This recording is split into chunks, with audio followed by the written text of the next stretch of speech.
The same person, Lin-Manuel Miranda, that you're shitting on now for not having enough darker, quote-unquote, Latinos in the play, in the movie, in the film, literally recast every single white person in the historical story of Alexander Hamilton as all blacks and Latinos. You stupid fucks, but that doesn't count, right?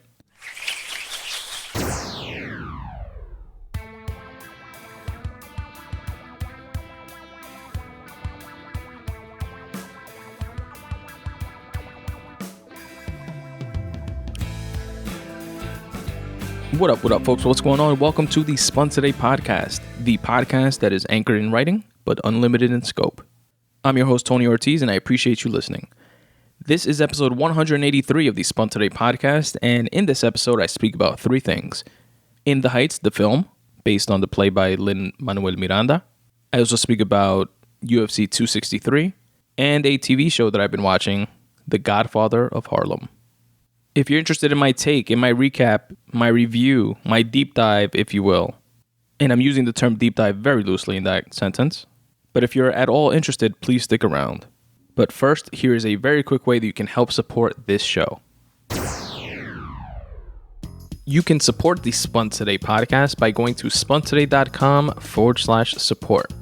There, you'll find my merch section, where you can cop the iconic Podcasts vs. Anybody t-shirt in a wide variety of different colors and all different sizes. Also, if you're into cycling, you can cop the super soft, comfortable, minimalist design Spun Today Bike Club t-shirt. Also available in a bunch of different colors in all different sizes. There are a few other designs of different types of t-shirts. Definitely go there and check it out. spuntoday.com/support. It's the merch section, where you can also get a dope coffee mug. I have coffee mugs with the brand new redesigned Spun Today logo on one side and the tagline that I end every show with on the other, which is start taking steps in the general direction of your dreams. The mug is available in both black and white, because we don't discriminate here at the Spun Today podcast. Again, go to spuntoday.com/support and check out the merch section. In the Heights, the film, released in 2021, had the screenplay written by Kiara Alegría Hughes, and it's based on the musical stage play, music and lyrics, by Lin-Manuel Miranda. Yes, that same Lin-Manuel Miranda that birthed the sensational play Hamilton. In the Heights, the play predates all of that by over a decade. Here's the official synopsis of it. Quote, a film version of the Broadway musical in which Usnavi, a sympathetic New York bodega owner, saves every penny, every day, as he imagines and sings about a better life. End quote. For those of you who don't know, In the Heights is a play on the term Washington Heights, which is a section, an area, a segment of northern Manhattan here in New York City. I believe gentrifiers are calling it Morningside Heights nowadays, but if you know, you know. Washington Heights is a melting pot, as is most of NYC, but is predominantly Hispanic and even more predominantly Dominican. It's considered like Little DR. Think Little Italy or like a Chinatown, but instead of Italians or Chinese, substitute in Dominicans. Sprinkle in some loud music, chimi spots, habichuela con dulce lady on the corner, and a shit ton of double parking, and you have yourself Washington Heights. So that's the setting of this film. I was lucky enough many years ago to see the actual play. And just to give you guys an idea of time period wise, my wife and I, Zoila, who's been on the podcast, Spun Today alum, we've been together now for over 11 years in total. Not married for that long, obviously, but together for that long. We went to go see this play as our second date ever. In hindsight, it was a thirsty, pretentious move on my part, shelling out a few $100s for orchestra seats to a Broadway play for a second date, especially knowing what I know now, which is she would have been more than happy with going out for like a slice or something. Anyway, so that was literally 10, 11 years ago. And I believe that was Lin-Manuel Miranda's first play, at least on Broadway. It obviously had a successful run, and he later went on to create Hamilton, which is obviously one of the most successful plays ever, which I've spoken about here on the podcast. And actually, very quick aside, I saw Dasha Polanco at one of the times that I went to go see Hamilton. She was sitting right by me, and she is actually in this film remake of the play. So I thought that was pretty cool. Shout out to her. And for me, I really enjoyed it. It wasn't like a movie. It was more like a remake of the musical, but like on screen, but not completely musical. You know what I mean? It's not like when you watch Hamilton now on like Disney Plus or something like that, where it's literally a recording of the stage. This is filmed like a movie. There is like spoken dialogue and narrative, but they bust out in like singing and dancing, like in a Bollywood movie, for example. And they do so all throughout, which is pretty cool. I know my nieces loved it too, and one of them told me that specifically, like she loved like all the singing in it, and that there was like so much singing and dancing throughout it, and that she was dancing the whole time while watching it. Now, there's a bunch of different cool things that resonated with me throughout watching it, which I'm going to share with you, which might give away a bit more of like the storyline. There might be like some spoilers. I'm not sure if there will be, but there might be. So if you're worried about that, now's your chance to skip ahead. There was one scene where Abuelita speaks about these embroidered napkins that she had that were handcrafted and were her mother's. And it actually made me think of, and shout out to Eileen Martinez, which has been on the Spun Today podcast, again, another Spun Today alum, which also shared some stories about her and her grandmother and her learning embroidery from her grandmother. Check out episode 165 of the Spun Today podcast if you haven't done so already, so you can check that out. But shout out to Eileen Martinez. And there was something that she said specifically when she and someone else were like admiring the like craftsmanship and work of the embroidered napkins. And she said something to the effect of, the little details are what tell the world that we're not invisible. And, she was speaking to the plight of an immigrant coming to this country and feeling invisible and like grinding and working hard, coupled with her pride of being Cuban. She's Cuban. And just the sentiment behind like being proud of like who you are and what it is that you do and putting that into what it is that you do.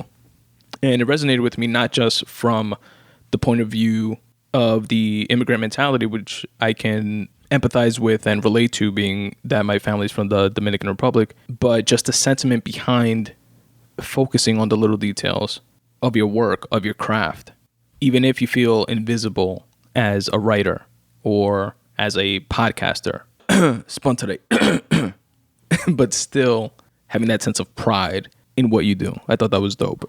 And that goes into the next point that I wanted to share, which was a scene where Nina's father, which is played by Jimmy Smits, was speaking about starting his small business, which was at this point a fairly successful large taxi service. And he was telling the story of how he started, and he literally started with 2 cars, then rented out a small location, later expanded that location, and slowly, increased in number of cars. And he said the statement, "Start small, dream big."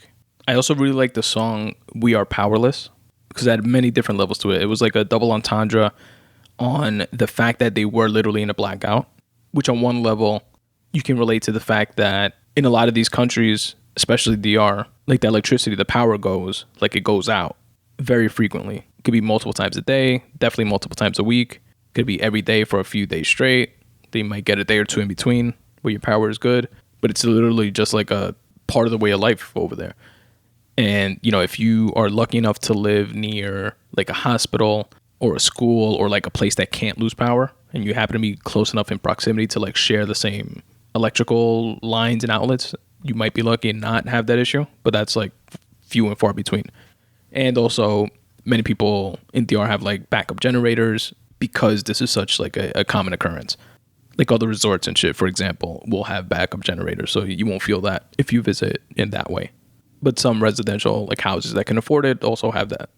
So for me, it related to that and the fact that in the movie they were literally in a blackout and they were speaking about being powerless.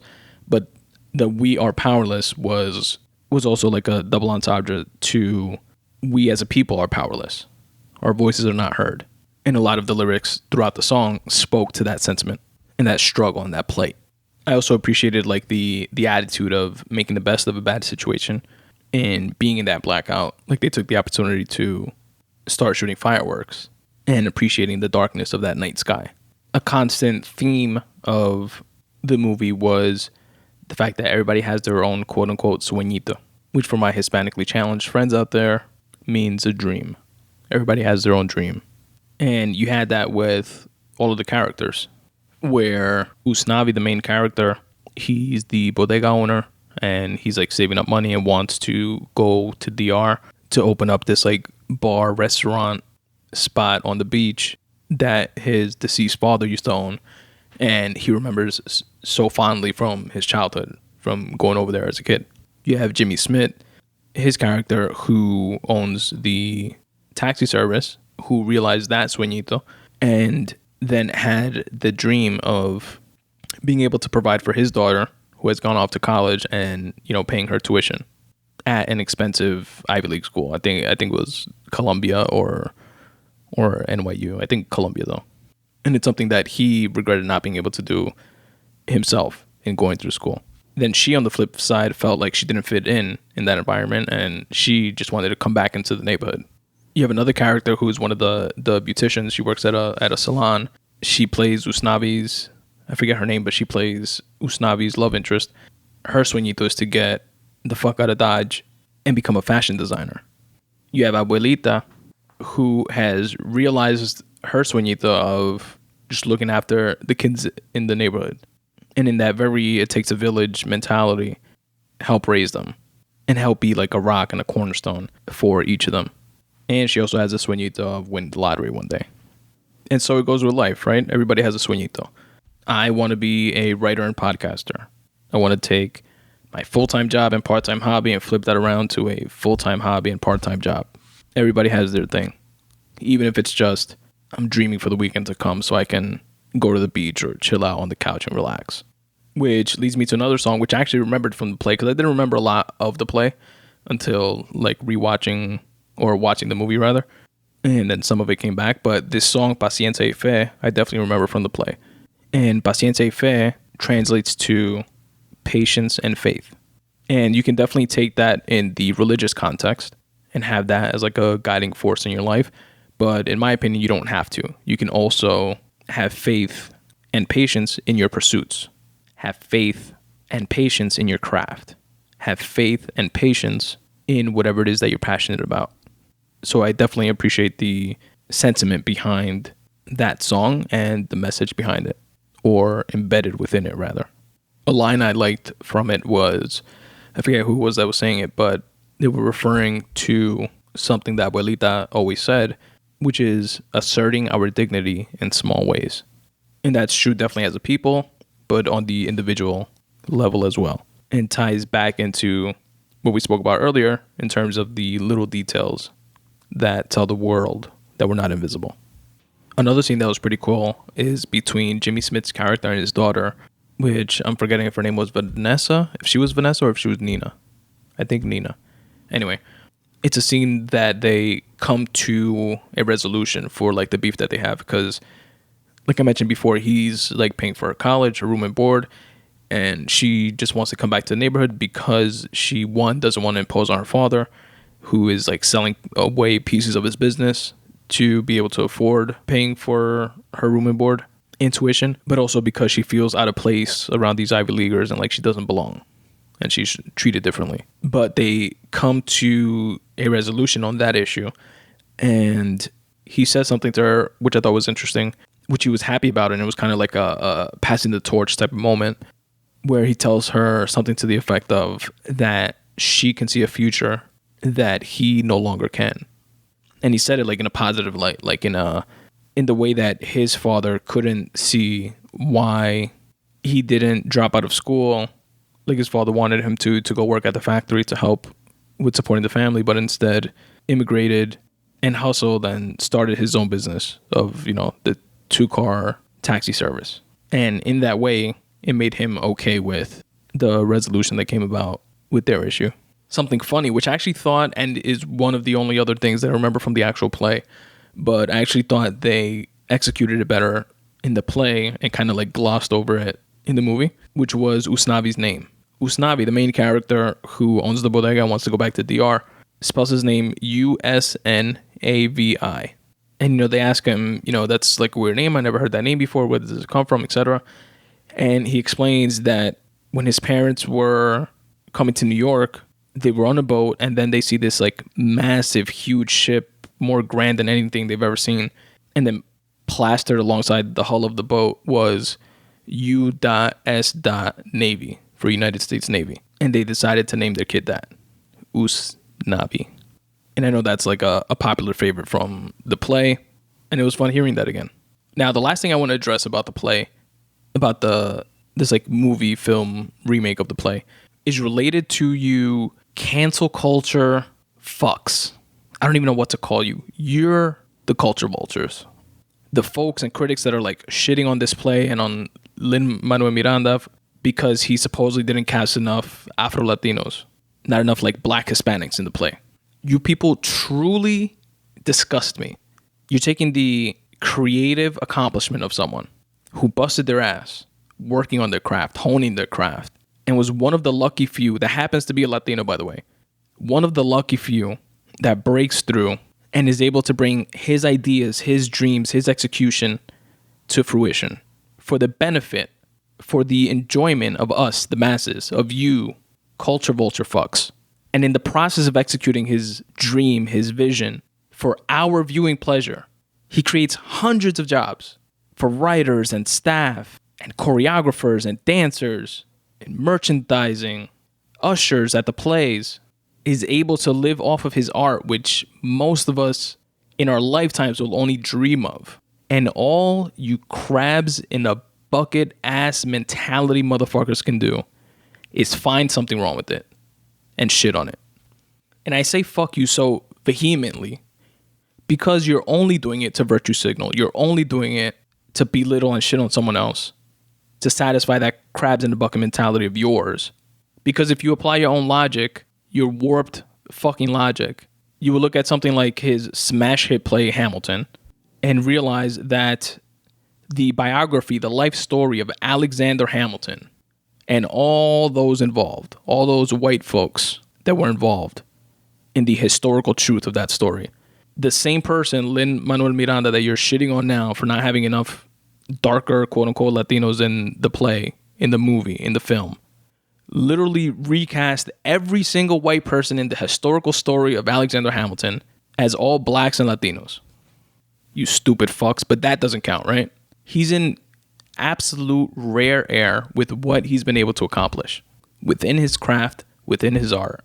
And the ripple effects of how his accomplishments and those of the people that he was able to put on, the ripple effects of that inspiration that's going to come and has come from all of that is unquantifiable. And still, it's not enough. You got to find something to shit on it about. You're fucking disgusting. And for any of you other cats that agree with the sentiment behind this cancel culture type crabs in the bucket ass mentality bullshit, you only get half a bar. Fuck y'all niggas. And for everybody else that wants to see a dope film, a dope play, and big up your fellow Latino brothers and sisters that worked hard on bringing this project to fruition, check out In the Heights, in theaters now, and also available on HBO Max. UFC 263, headlined by Israel Adesanya and Marvin Vettori.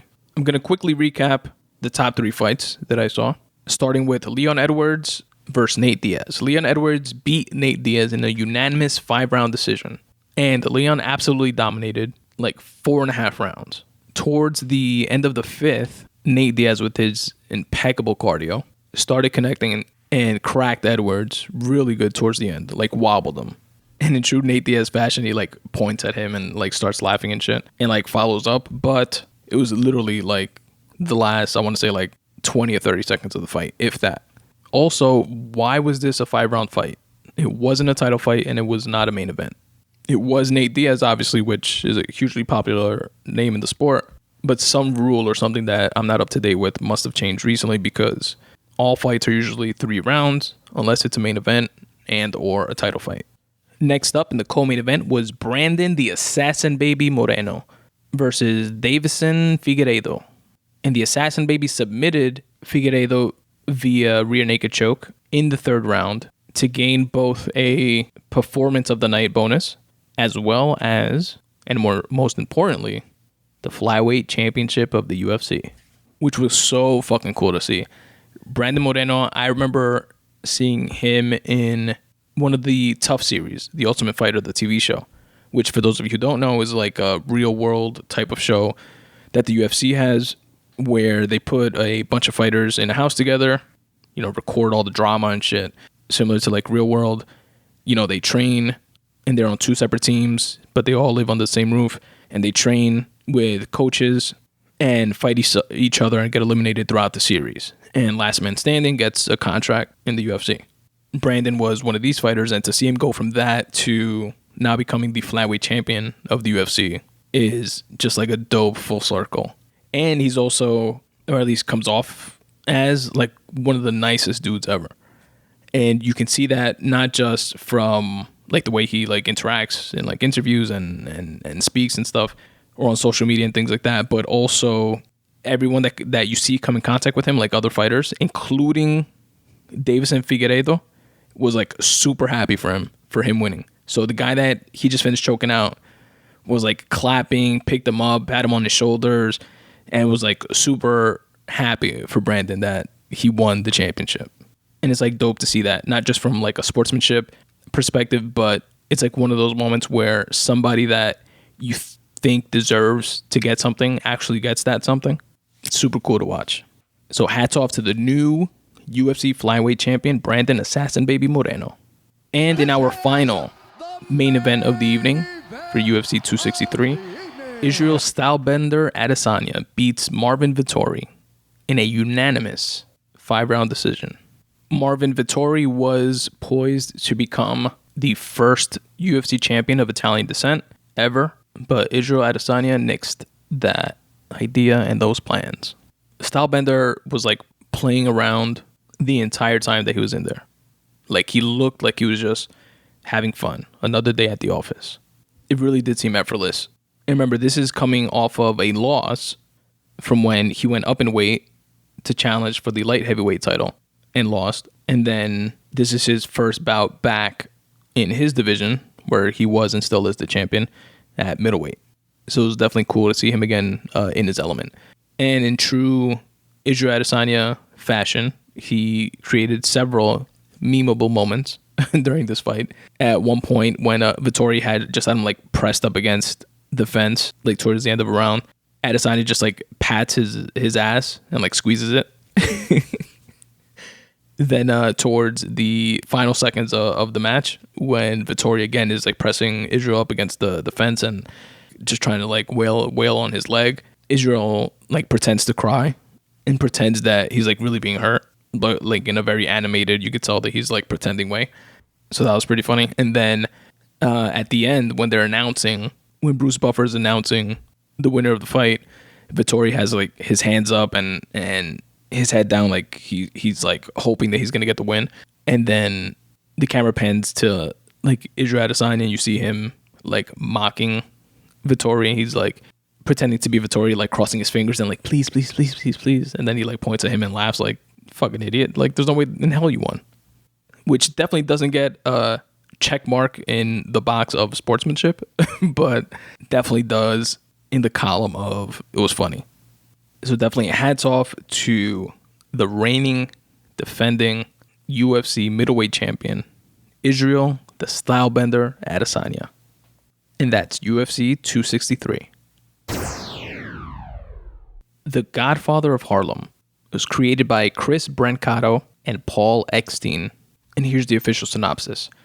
A gangster named Bumpy Johnson makes his way in Harlem during the 1960s.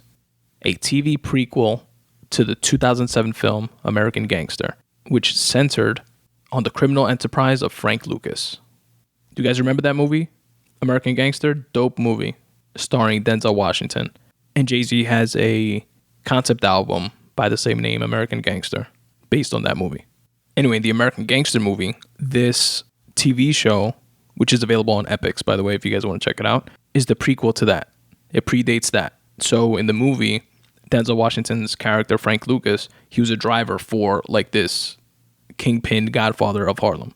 But the movie takes place from how Denzel Washington, Frank Lucas, eventually takes over that organization when Bumpy Johnson dies.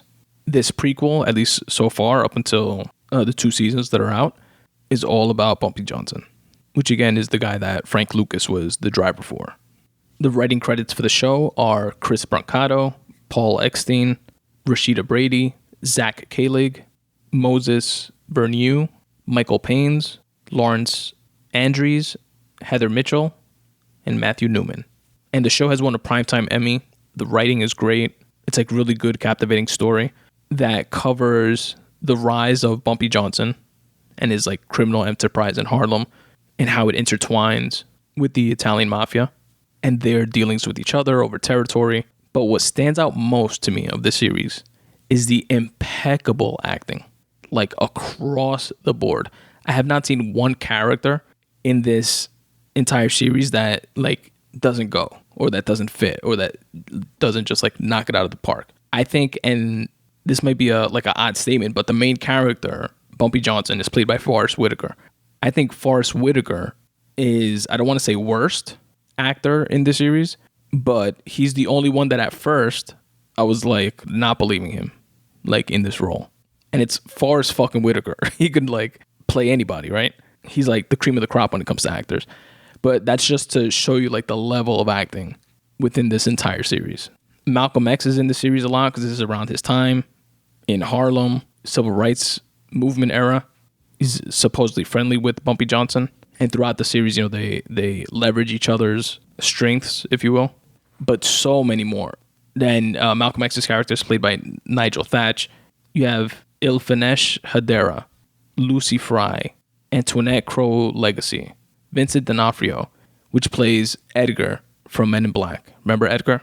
He was the husband, the farmer guy husband, and the wife that the bug comes and like takes his skin, kills him and takes his skin, and the wife is like, that wasn't Edgar. It was like something was wearing Edgar, like an Edgar suit. That guy's in it. Eric LeRae Harvey, Giancarlo Esposito, Rafi Gavron. It just goes on and on. Dope acting. Even one of the characters that's like the love interest to Vincent D'Onofrio's daughter, who's Italian, and he's a black dude, and there's like these racial tensions, and he's like an aspiring singer. Like he comes off as a legit 60s fucking doo-wop singer guy. They really did an awesome job, an excellent job of just like immersing you within the experience of the world that this story creates. My only gripe with it so far, and I don't know if it's like a COVID thing or like a mid-season type of thing, is that season 2 only has 7 episodes that are out, and that sucks because it's a really good show, and I'm definitely looking forward for more. Again, it's The Godfather of Harlem. I definitely recommend it. It's available now on Epix. And that, folks, is episode 183 of the Spun Today Podcast. I hope you enjoyed it. I appreciate the heck out of each and every one of you that listen to the show. Thank you very much. Please stick around and listen to a couple quick ways that you can help support the Spun Today Podcast if you so choose. Peace. What's up, folks? Tony here. I hope you're enjoying this podcast as much as I enjoy producing it for you. Here are a few quick ways that you can help support this show.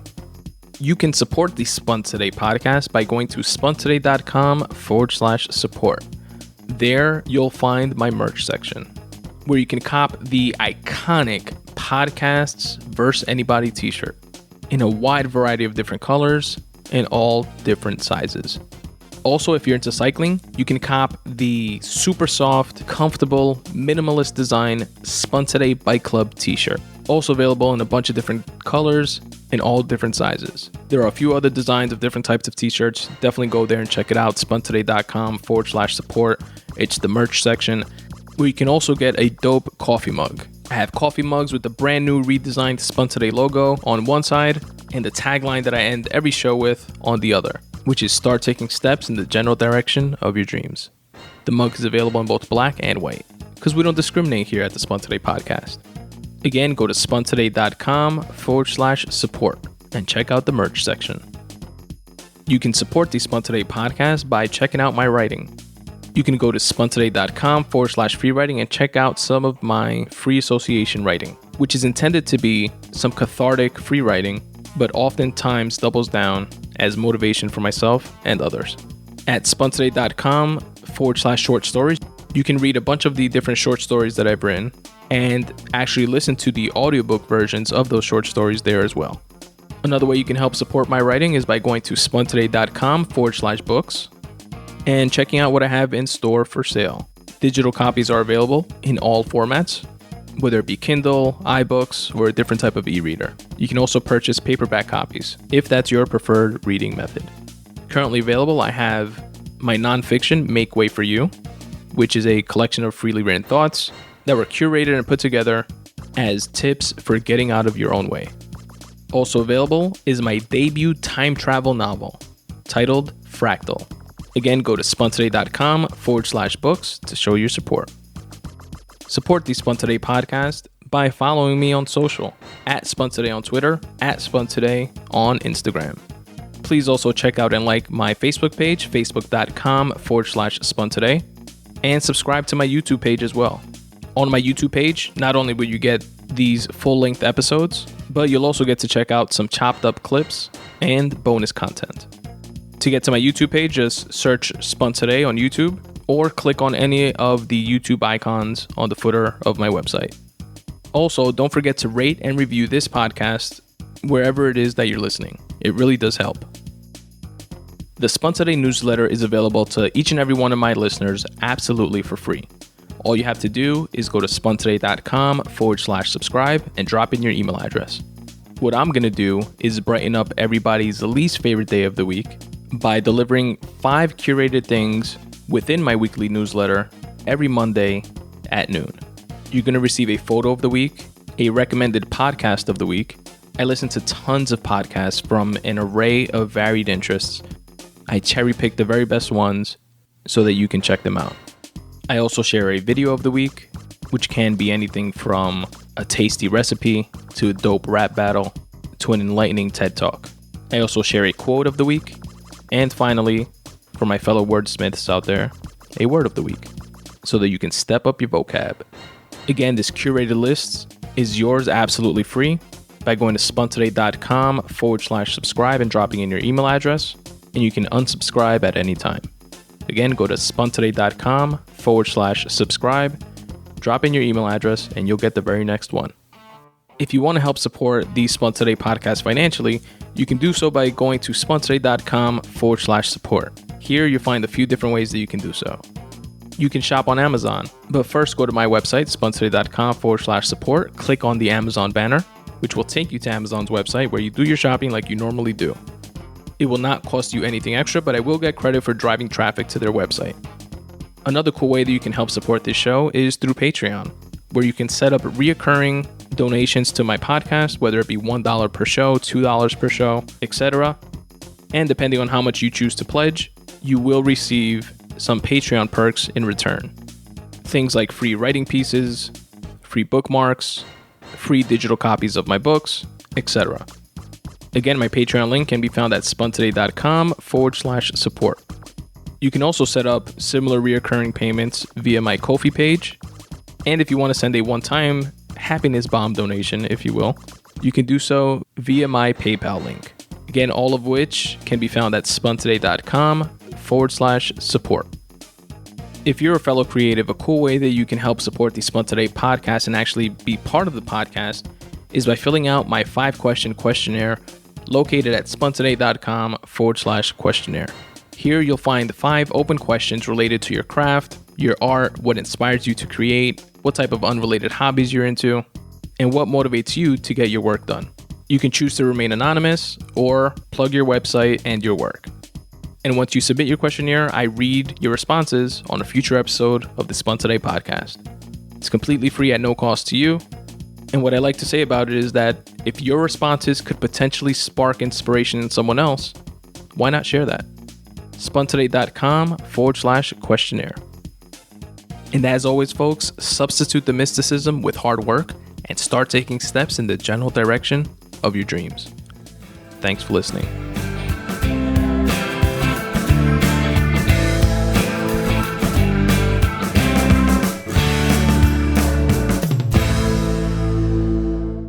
I love you, Aiden. I love you, Daddy.